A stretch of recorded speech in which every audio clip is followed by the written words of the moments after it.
Glow has a customer, which is people who want to reduce emissions in the world. What's really important to them is that they're making the world a better place. We have started to catch the attention of governments and like big infrastructure buyers.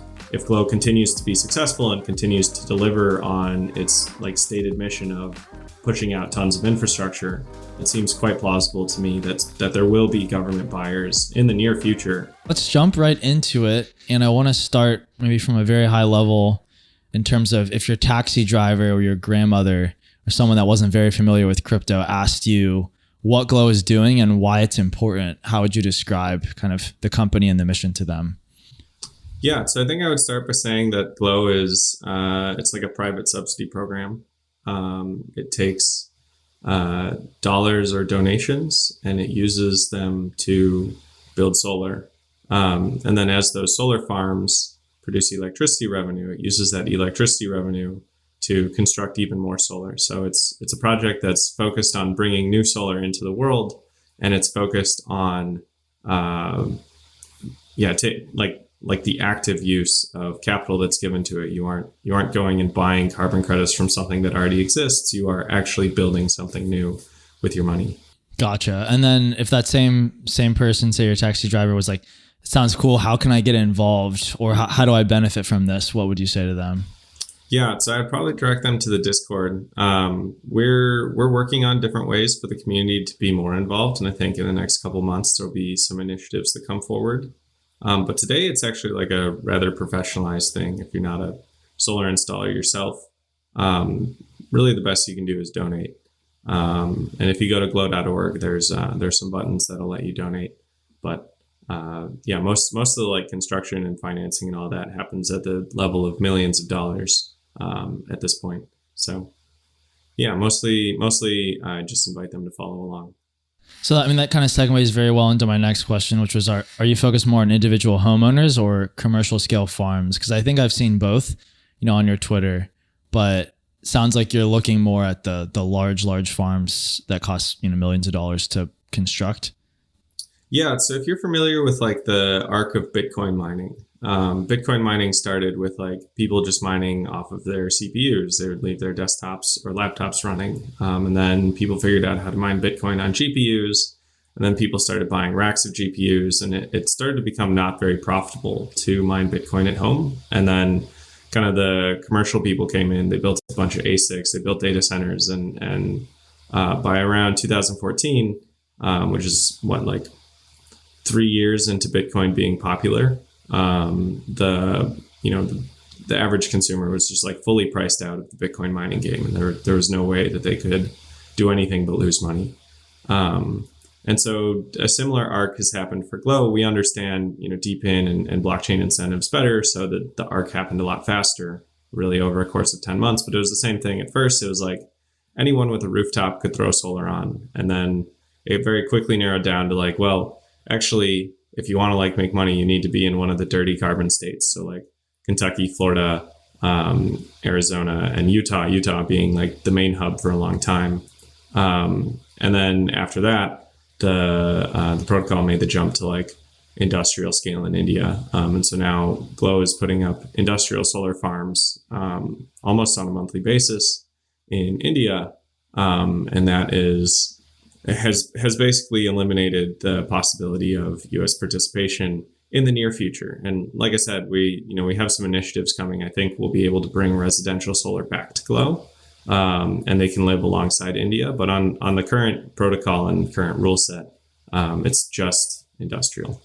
Gotcha. And is that because the incentives are such that the protocol is rewarding larger deployments of solar kind of in terms of their maybe megawatt generation capacity more than residential homeowners? So basically, even if I set up a residential home solar kind of installation and connect it to Glow, I just get outcompeted or outproduced by these commercial scale farms?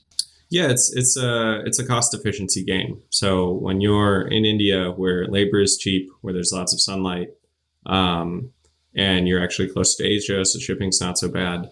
All of those factors combined mean that solar can go up for something like 1/5 of the price. And so if you're at home in, let's say, Washington, for every $5 you spend, in India, they can get the same amount of solar for maybe like between 50 cents and $1. And so that means when you're all collecting the same rewards based on how much carbon credits you produce. Since India is so much more competitive, you're just going to get completely priced out. Sorry, for what was with on our EV3's farm, we were the biggest miner on the Glow network for like 30 hours before being quickly overtaken like a couple of months back. So yeah, it was quite competitive, but I think we were still able to contribute meaningfully as one of the earliest farms, so it worked out well. Super cool. Yeah, the competition's fierce out there, it sounds like. Let's talk about new solar versus existing solar.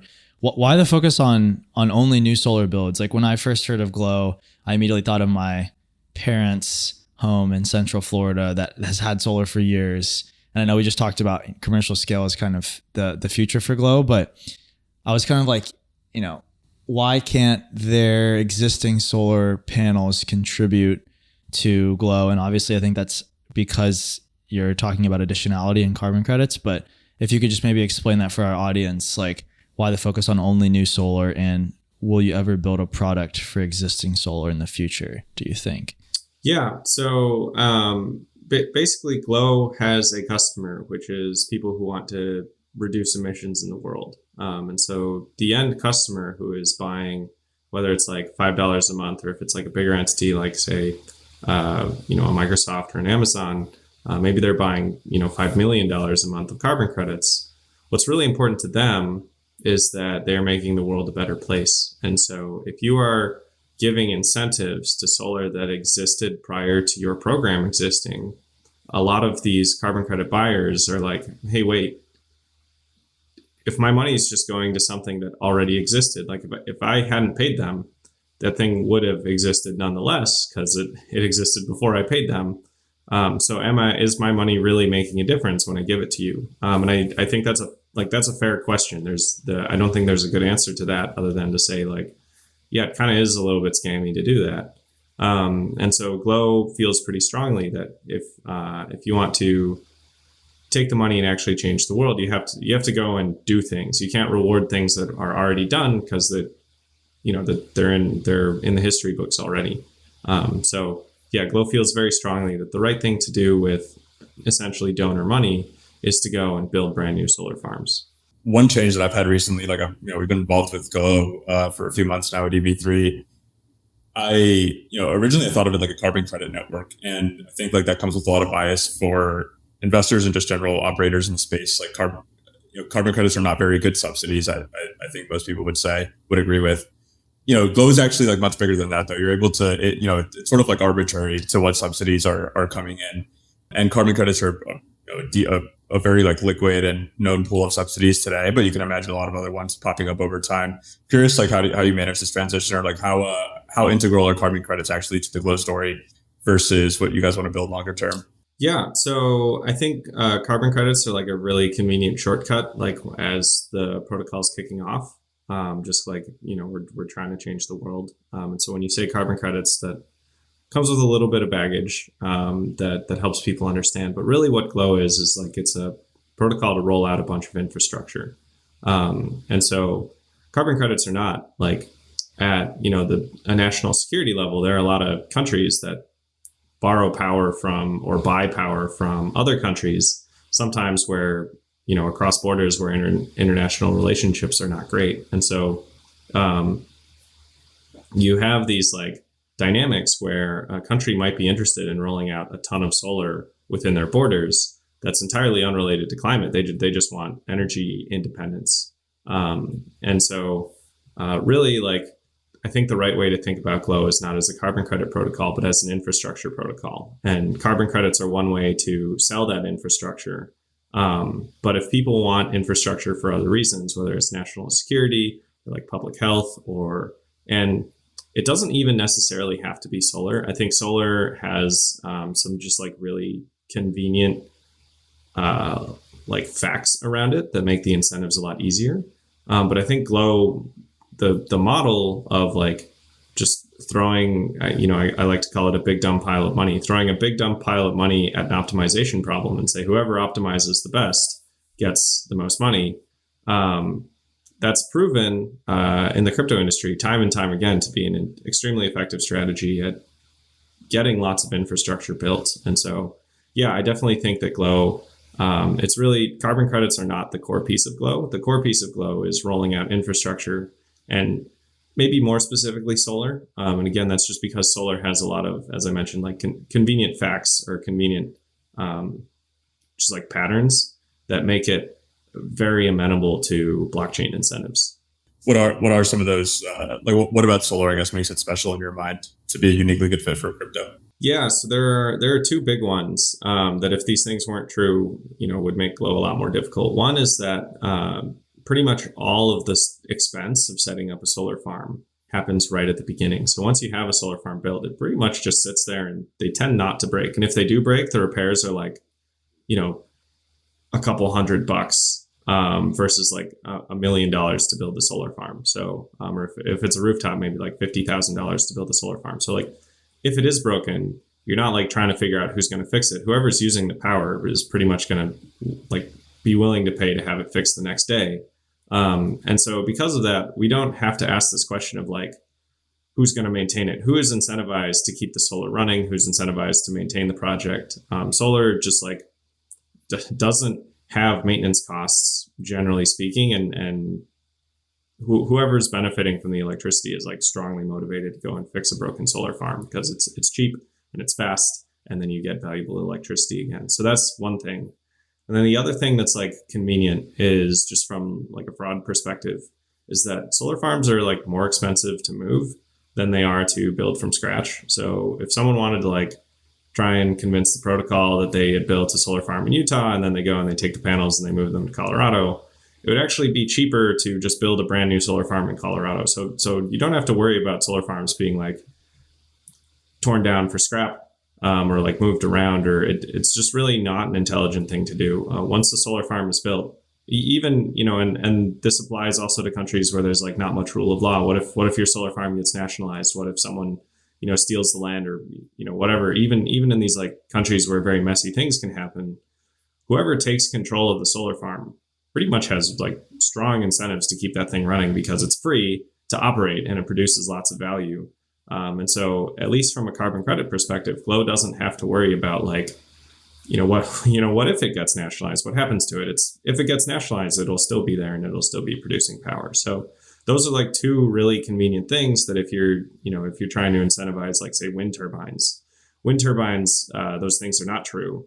And therefore you actually have to, an incentive system like Glow for wind turbines would have to add a couple extra steps that Glow doesn't have to worry about because they're expensive to maintain, and relative to building them, they're pretty cheap to move around. And so, it's just, you have to be more on top of wind farms when you're auditing them. Yeah. So solar sounds very low OpEx and also, I guess, very high utility to the person that installed it. And I think that's maybe unique in DePIN, or somewhat unique in DePIN, in the sense that the hardware itself that's providing a service to the network is also very valuable from like a Web2 non-crypto perspective to the person that set it up. A lot of the DePIN devices we see out there are contributing to the network, but aren't necessarily that valuable to the person that bought the piece of hardware themselves. Example would be maybe like a Helium IoT hotspot from last cycle. If you put that up in your window, you're providing IoT connectivity, and that's great, maybe for miles. But if you don't have any IoT devices yourself that are using that device, you don't really care to maintain it or keep it up. So that makes sense. You touched on it briefly in terms of kind of like DePIN verification, which I think is a very hot topic right now, or auditability or gaming. I've seen that Glow has a whole audit system that looks very comprehensive. It's done in person. It's a bunch of kind of like PDFs and files that are submitted. Could you talk about how Glow approaches DePIN verification, and then also what the audits entail or look like? Yeah, so the audit standard's been through a couple of iterations, and like one of the things that we always say is that Glow is not aiming to catch 100% of fraud. So I think someone who's reasonably intelligent and very determined will probably be able to sneak something past the audit standard. And so when that happens, it's important to like be aware that it might happen, be aware that it is happening, and then adjust the standard to catch as much as possible. But the like stated target of Glow is to make sure that 85% of all claimed carbon credits are legitimate. And if that 15%, if it turns out that 10 to 15% of the network is fraud, again, that's not like a happy number. That's not something that Glow's like, oh, whatever. But it is like auditing is really difficult. And so like in Bitcoin miners produce this like cryptographic object. It's really easy to verify. There's 0% fraud on the Bitcoin network because we have these like giant mathematical proofs that fraud is almost impossible. But on Glow, the product is a carbon credit, which isn't even a real thing. It's not a mathematical thing. It doesn't have cryptographic properties. It just like, it's like quite imaginary. And so to assert that the carbon credits are real and don't have any fraud, it just requires a lot of steps, and steps that we can't be 100% confident were executed correctly by everyone, especially when you have actors trying to cheat the system. So, but the general audit process is that before you build a solar farm, because again, Glow, it's very important to have brand new solar. And we found that people are willing to forge documentation. That's a thing that's happened on the Glow protocol in the past. So basically, the first step is to send an auditor on site prior to construction to confirm that no solar panels exist, and that the solar farm has not been constructed yet. And that kind of clears like one class of issue. The second thing is that after construction is complete, you send an auditor back, and they kind of take a comprehensive set of photos. So they review it themselves. They review the engineering, they figure out how it's connected to the grid, and they establish all the properties, and they write up a report. But the report is supplemented by a whole bunch of photos, essentially to allow, so to speak, internet nerds to look at the photos and go, hey, wait a minute, something's wrong here. And in the event that the auditor missed something or got fooled, or if something was awry, maybe they got bribed even. The wealth of photographs gives kind of internet skeptics a place to dig their teeth in and either confirm or deny for themselves that everything seems to be okay. When the auditor is there, they install a piece of monitoring equipment. As far as like electricity monitoring goes, it's just the physics are like really basic, and that means screwing with them is also really easy. And so you can't, a lot of people ask like, oh, you should have a secure compute module. And it's like the weakest link is actually like the sensor itself is just really easy to tamper with. So it doesn't really make sense to go and have this like super secure IoT device, because no matter what, the sensor is going to be the weakest link. And so basically you install a sensor that is not super reliable, and then you verify it against satellite data. So NASA publishes weather reports. They say exactly how much sunlight is hitting the ground all over the world all the time. And then the characteristics of a solar farm because the auditor was there. They counted the panels. They know the properties of the panels. They measured them. And so we have a whole bunch of, we basically just set up a whole bunch of ways that if someone's cheating, there would be evidence in this discrepancy, in that discrepancy. We basically try and give everyone as many chances as possible to detect that something's wrong. And then even if someone can't prove that there's fraud, if someone flags a farm as suspicious and here's 3 things that seem suspicious to me about the solar farm, what you do about it is you send an auditor back to the solar farm to investigate further. And so you can always, you can make the audit process as deep and as difficult as you want and as expensive as you want. And I think you don't need to do that at scale. But if there's a pattern, a suspicious pattern or a concerning pattern, then it's worth it to go ahead and dive a lot deeper. And you can do things like interview neighbors, interview the power company, interview the financiers. And so building a solar farm is expensive. It's a big endeavor, and it leaves lots of history all over the place. And so if someone's committing fraud, there should be lots of points that you can grab into just with people connected to the solar farm that they'll be able to tip you off.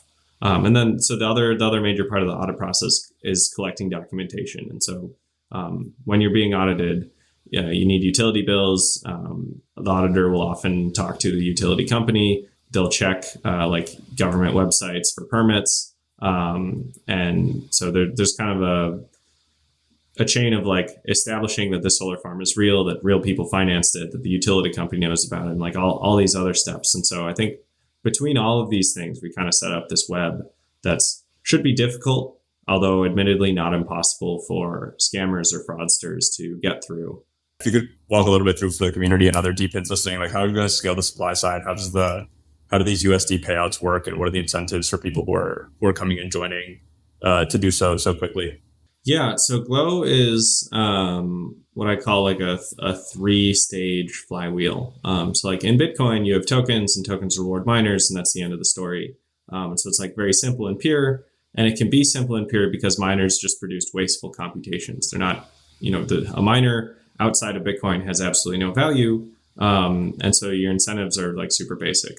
In Glow, solar farms produce things that have value. And so the people who are like funding the construction of solar farms, they have a goal of maximizing for carbon credits. And so what Glow does is it insists that, or just requires that solar farms take all of their electricity revenue and cycle it back into the reward system so that other farms can go and claim that electricity revenue.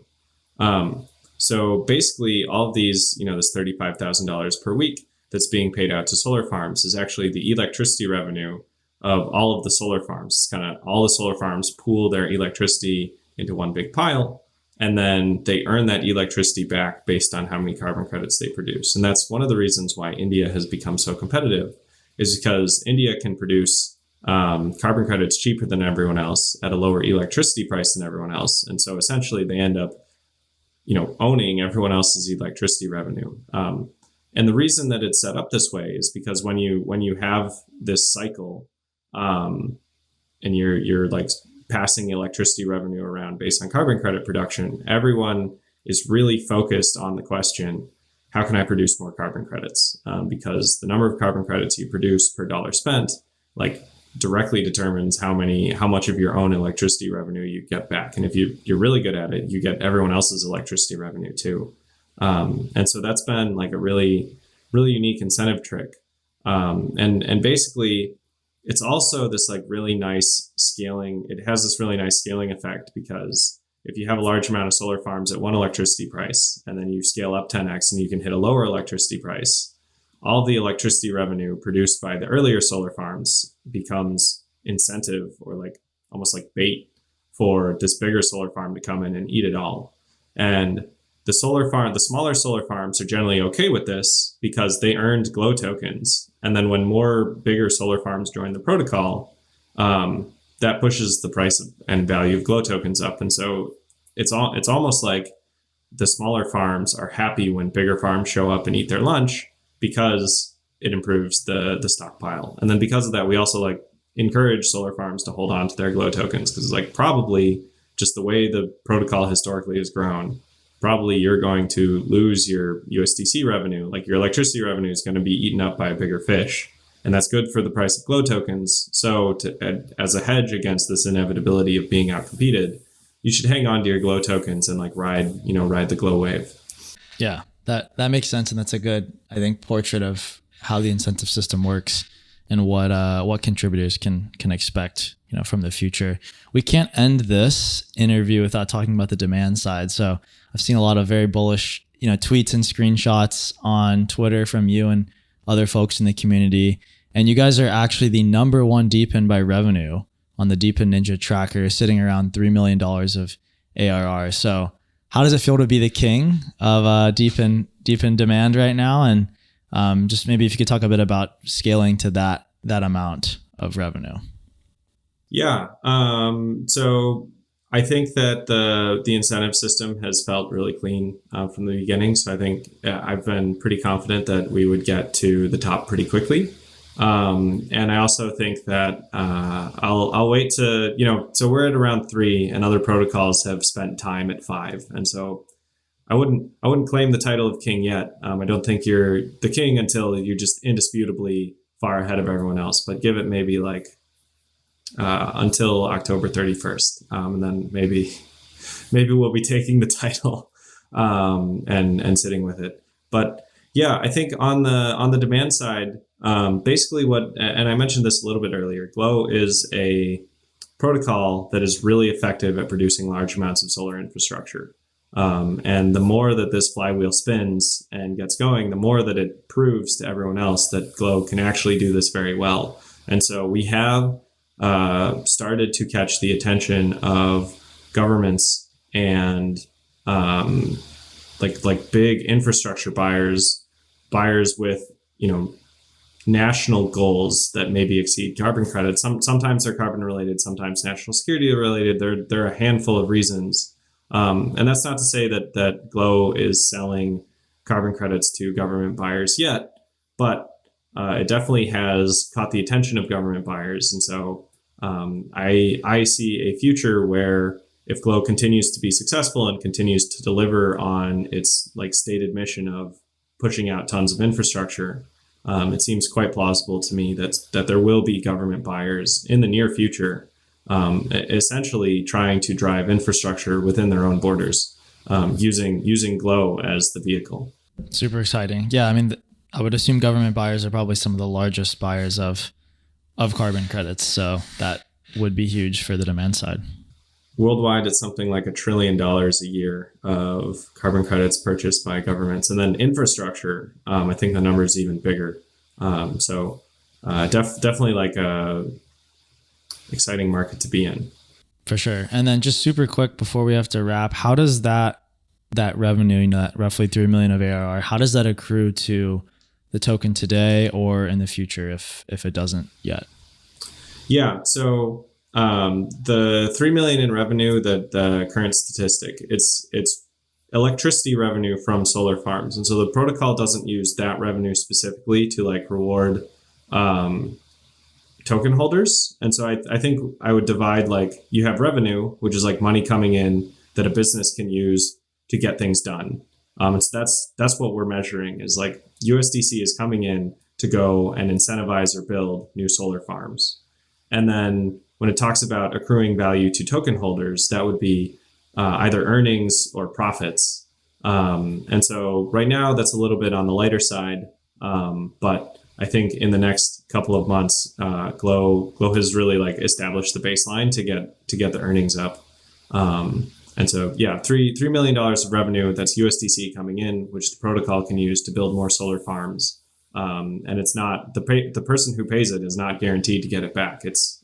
Whoever shows up and builds the most solar, that's the person who will get the revenue that's coming in. Gotcha. Okay. So it breaks down into kind of like supply side and demand side revenue.